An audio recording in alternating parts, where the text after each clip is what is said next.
नमस्कार, आप देख रहे हैं पल्स 24 न्यूज। मैं हूं आपके साथ सुहानी बहुगुना।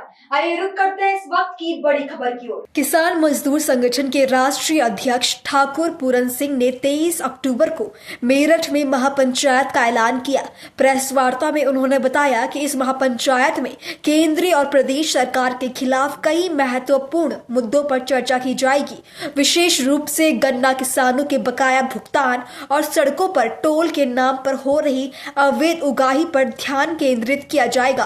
हमारे देश में जय जवान जय किसान कहा जाता है और कृषि प्रधान देश कहा जाता है, मगर हमारे देश का किसान लगातार सड़कों से लेकर संसद तक तमाम मुद्दों को लेकर घेरने की सरकार को कोशिश कर रहा है। और आज खास तौर से मेरे साथ बातचीत करने के लिए मौजूद है किसान मजदूर संगठन के राष्ट्रीय अध्यक्ष ठाकुर पूरन सिंह। सर, क्या कहेंगे, इस देश के अंदर जय जवान जय किसान कहा जाता है, मगर किसान आए सड़कों से लेकर संसद तक सरकार को घेरने का देखो, पहले इस देश में अच्छी बात थी कि इस देश को कृषि प्रधान देश कहा जाता है। हमारे बुजुर्ग जो है वो क्या कहते हैं, भाई ये जो देश है ये कृषि का देश है, लेकिन दुर्भाग्य है इस देश का, अब ये कुर्सी का देश है। अब यहाँ कृषि पर लड़ाई नहीं, अब यहाँ कुर्सी पर लड़ाई। और जिस देश में कुर्सी पर लड़ाई होगी वो देश ना कभी विकसित हो सकता न विकासशील देश हो। इसलिए इस देश के नेताओं को ये समझ लेना चाहिए कि तुम्हारे पेट में परमाणु बम नहीं जागा, तुम्हारे पेट में किसान के खेत में पैदा करे हुए अन्न की रोटी। इसलिए यदि जिस देश में किसान का और मजदूर का सम्मान नहीं होगा उस देश में कभी संपन्नता आ ही नहीं सकती। दिल्ली के बॉर्डर पर तमाम 13 महीने से लंबे समय तक धरना प्रदर्शन चला।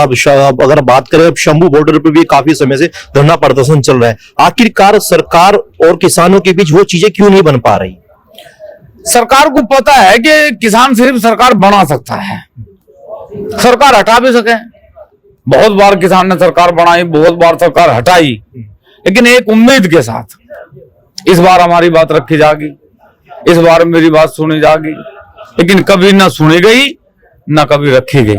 किसान 52 से आज तक, सन 52 में पहली बार चुनाव हुआ, 24 में अब चुनाव हुआ, हर बार किसान यही सोचे अब क्या तेरी बात रखी जाएगी, ये रखेगा। आज तक किसी ने नहीं रखी। और हम दावे से कह सकें कि आने वाला जो समय है ना वो किसान क्रांति का समय है। अब किसान जागेगा और सरकारों को इस देश में से खदेड़ेगा, नेताओं को अपनी सरकार बनाओगा, किसान मजदूर सरकार बनाओगा। बहुत कम समय है, ये होने वाला है। तीसरी बार हरियाणा में भाजपा की सरकार बनी और तमाम कड़े विरोध भी देखने को मिले होंगे। आपने दोबारा किसानों से हरियाणा में बीजेपी सरकार बनाई।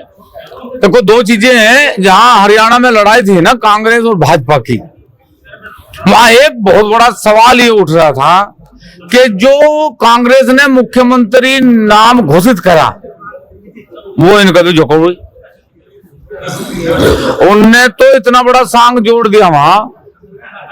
अमित शाह से नु कह तुझे इस करवट सुना, इस करवट सो होगा है कांग्रेस में दबाव अमित शाह का, तू घोटाला ज्यादा कर रखा।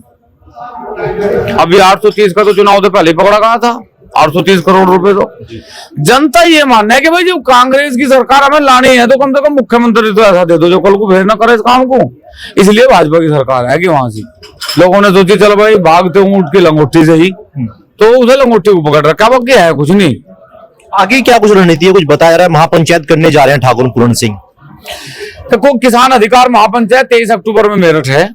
किसानों के बहुत मुद्दे हैं, चाहे वो बिजली का हो, खाद का हो, बीज का हो, पानी का हो, नाली का हो, खड़ंजों का हो, सरकार किसी पर काम नहीं कर रही। मात्र ढकोसलेबाजी हो रही। जिन रोड पर टोल लिए जा रहे में दिख रहे बहुत बेहतरीन अमेरिका सा लगा उन पर चढ़ गए, लेकिन अब उस पर नीचे उतर तो फिर ऐसा लगा भारत में आ गया। चलिए, बहुत बहुत शुक्रिया अपना समय देने के लिए। ये इस वक्त की बड़ी खबर। ऐसी तमाम खबरों के लिए देखते रहे पल्स 24 न्यूज।